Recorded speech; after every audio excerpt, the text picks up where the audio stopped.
Republic day आप सभी को 26 जनवरी की परेड हमें याद आ जाती है 26 जनवरी की तारीख के साथ। इस साल रिपब्लिक डे पर दिल्ली, कर्नाटक, पंजाब और पश्चिम बंगाल की झांकी नजर नहीं आएगी क्योंकि इन्हें रिजेक्ट कर दिया गया है। ऐसे में आज ये जानना हमारे लिए बड़ा जरूरी है कि आखिर रिपब्लिक डे की झांकी को चुना कैसे जाता है, कौन चुनता है, कब शुरू होता है इसका प्रोसीजर, कितने लेवल्स को पास करने के बाद होता है सिलेक्शन। आइए इस पूरी बात को जरा डिटेल में करें। हाय, मैं हूं मानसी, आपके साथ एबीपी लाइव पॉडकास्ट लेकर के आज का FYI। सबसे पहले आपको ये बताते हैं कि इन झांकियों को सिलेक्ट कौन करता है। एक्सपर्ट कमेटी झांकियों का सिलेक्शन करती है। ये कमेटी डिफेंस मिनिस्ट्री की गाइडेंस में काम करती है।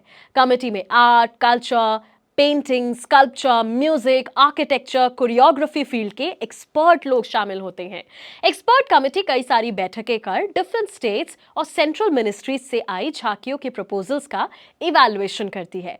This committee examines these tables on the basis of their theme, design and its visual impact. इसके बाद ये कमेटी अपनी रिकमेंडेशन डिफेंस मिनिस्ट्री को भेजती है।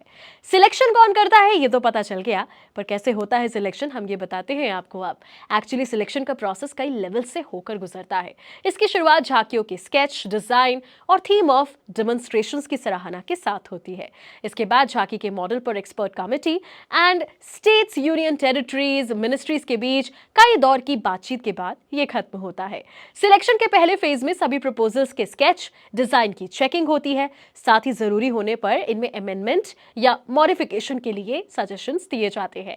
एक बार जब कमेटी स्केच और डिजाइन को अप्रूव कर देती है तो पार्टिसिपेंट्स को अपने प्रपोजल्स के 3D मॉडल्स के साथ आने को कहा जाता है। हालांकि मॉडल स्टेज में आने का मतलब सिलेक्शन नहीं होता। इसके बाद फाइनल सिलेक्शन के लिए एक्सपर्ट कमेटी डिफरेंट एस्पेक्ट्स पर झांकियों के 3D मॉडल की जांच करती है। The selection process is generally completed after 6 to 7 rounds of meetings. इस दौरान हर स्टेज में कुछ प्रपोजल्स को रिजेक्ट किया जाता है जबकि कुछ को शॉर्टलिस्ट किया जाता है। चलिए अब आपको बताते हैं कि सिलेक्शन के वक्त कौन से फैक्टर्स काम आते हैं। सिलेक्शन कई फैक्टर्स के ऊपर डिपेंड करता है, जैसे इसमें विजुअल अपील, लोगों पर कितना प्रभाव डालेगी, आइडिया, थीम, म्यूजिक, कई फैक्टर काम करते हैं। लिमिटेड टाइम और स्पेस की कमी के कारण परेड में हिस्सा लेने के लिए लिमिटेड नंबर में ही झांकियों को शॉर्टलिस्ट किया जाता है। डिफेंस मिनिस्ट्री का जोर होता है कि सिलेक्शन के बाद सबसे अच्छी झांकी ही परेड में शामिल हो। इस साल कुछ स्टेट्स की झांकियां रिजेक्ट हुई जिस पर बवाल मचा। रिजेक्ट हुई झांकियों पर डिफेंस मिनिस्ट्री का कहना है कि रिजेक्टेड स्टेट्स की झांकियां 2024 के थीम पर बेस्ड नहीं है, इसलिए इन्हें रिजेक्ट किया गया है। पंजाब और दिल्ली की झांकी को पहले 2 राउंड में ही रिजेक्ट कर दिया गया, जबकि कर्नाटक की झांकी सिलेक्शन के दौरान एक्सपर्ट्स की तीसरे राउंड की बैठक में बाहर हो गई। बात करते हैं थीम की, तो इस साल the theme of the Republic day 2024 parade revolves around विकसित भारत एंड भारत लोकतंत्र की मातृका। इन स्टेट्स की झांकियों के रिजेक्शन के बाद कई लोगों ने इस पर अपने रिएक्शंस दिए। इस साल कर्नाटक की झांकी रिजेक्ट होने पर मुख्यमंत्री सिद्धारमैया ने केंद्र पर निशाना साधते हुए कहा कि सरकार ने 7 करोड़ कन्नड़ भाषियों का अपमान किया है। पंजाब के मुख्यमंत्री भगवंत मान ने भी केंद्र पर निशाना साधते हुए कहा कि सरकार ने आम आदमी पार्टी शासित राज्यों के साथ भेदभाव किया है। झांकियों को लेकर अक्सर कंट्रोवर्सी होती ही रहती है।